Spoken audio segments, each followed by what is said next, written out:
Hello everyone, this is the homework video for Im1, homework 29. So here you're supposed to write statements that indicate the triangles in each pair are congruent. State also the transformations needed to map one onto the other. Okay, so if I was to look at all the corresponding parts, I know that S corresponds to, which has one arc, corresponds to I. So S corresponds to I, and T has three arcs, corresponds to K on the right triangle.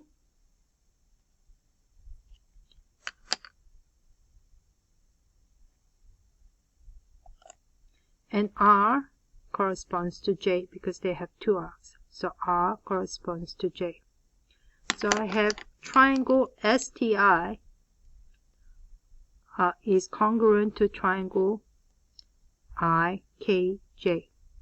And of course, you could have written triangle TRS is congruent to triangle KJI. The order does not matter, but the position has to match up. Okay? And now I need to state the transformation. Okay, R became J. So it's, and T became K. It's as if I've moved R to map onto J. So I first moved this R point to the right and up. So there is translation. And then I rotated it clockwise. So once I've moved this triangle to match the J and R to be matched, and then I rotated it clockwise. So then there is rotation happening as well. Okay, let's do it more quickly now. J matches up with A. So triangle J match up with triangle A. And K match up with B, because they both have two arcs, and L match up with C. Okay, so triangle JKL is congruent to the congruent symbol ABC. What about the sides? Sides JK is between one arc and two arc. Between one arc and two arc is one notch. Okay, between two arc and three arc, between two arc and three arc is two notches and two notches. So the corresponding part, the sides match up to. What about, so that means here we have this matching up, K matching up with B, and then lastly L matching up with C. So again, this is translation and then rotation. Number 3, okay, 1 with E, R with E, and then so R matches up with E, and 2 arc is S matches up with F, and then finally T matches up with G. Okay, and what about the sides? Between one arc and two arc, between one arc and two arc is one notch. Between two arc and three arcs, there's two notch, and the three notches there. Okay, great. So they're congruent. What is the transformation? Okay, so R matched with this, and T matched with G, and S matched with F. So again, this is translation and rotation. No reflection yet. Okay, now this time I corresponds to one arc is C, triangle C, two arc is J, and two arc here is B, three arc is K here, three arc is A. The triangle IJK is congruent to triangle CBA.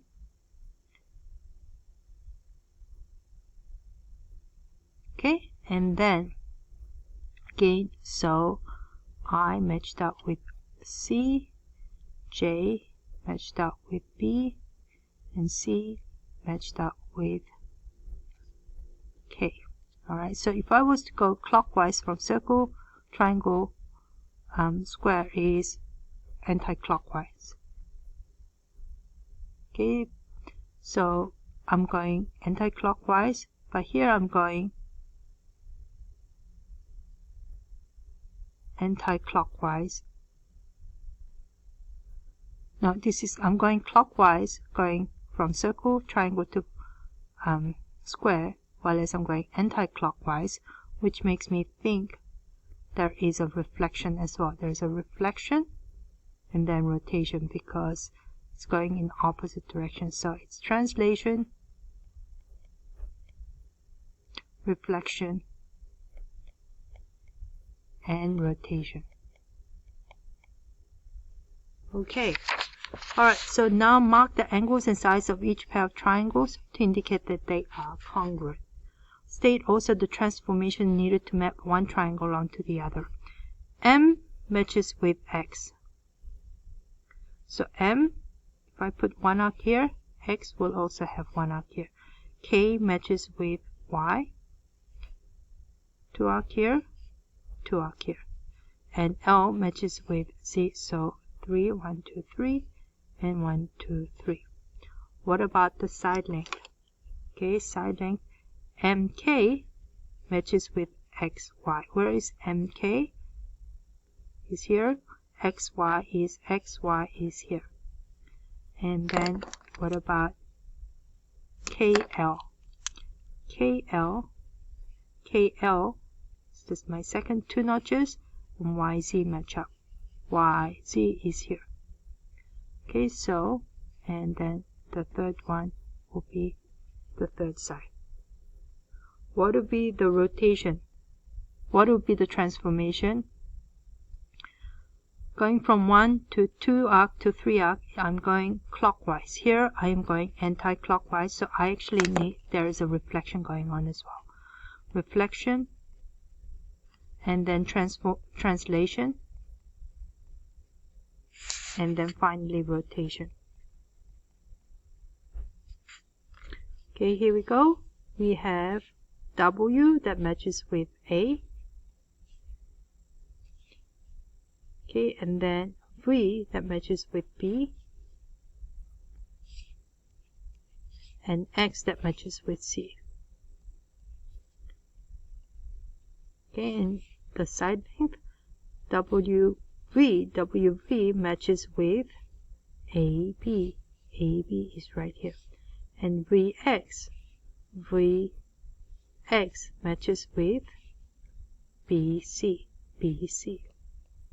And the third side is a match as well. Okay, what is the transformation to go from 1 arc to 2 arc to 3 arc? I am going in this direction.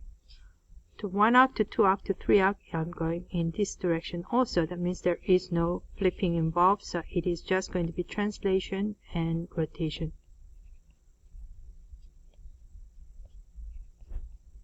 To map one shape onto the other. Alright, now the back side. Okay, MLK is congruent to DCK. MLK, so 1, 2, 3 is DCK. Where is D1, CK? That's another way to do it really quickly. ML, where is ML? ML is going to be congruent to DC. And LK is going to be congruent to CK, side CK, and then the third side is here. Okay, to go from 1 to 3 arc, you're going clockwise. 1, 2, 3 is going clockwise also, so there is definitely translation going on and rotation, but no reflection. Okay, EFG.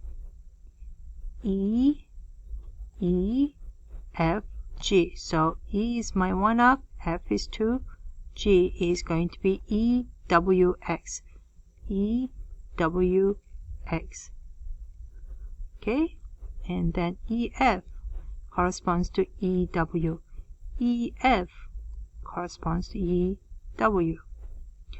And FG corresponds to WX. FG corresponds to WX. So the third side is the one with 3 notches. And to go from 1 to 2 arc to 3 arc, we went counterclockwise. 1 to 2 to 3 arc. Oops, 1 sec, I did not mark it properly. G is my 3 arc. Okay, 1 to 2 to 3, we went clockwise. So we are going opposite direction. That means there is a flipping involved. So it's translation, rotation, and reflection. Alright, so then complete each congruent statement by naming the corresponding angle or side. So SR, where is SR? S and R. S is the last letter, R is the first letter. That means that will correspond to IG. It will be IG. And the segment IG. So SR is this side, corresponds to IG is this side, and we know that that's 3 notches. So you can go from identifying SR here and then finding which is the side that has 3 notches, and that's IG. Okay, what about this? Triangle PQR is congruent to triangle ABC, and we're looking for QP. Where is QP? QP is the first 2 letters.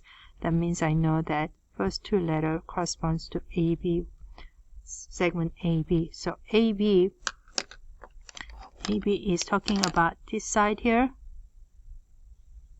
is congruent to QP, is this side here, and you can tell that they both have 1 arc or 1 notches.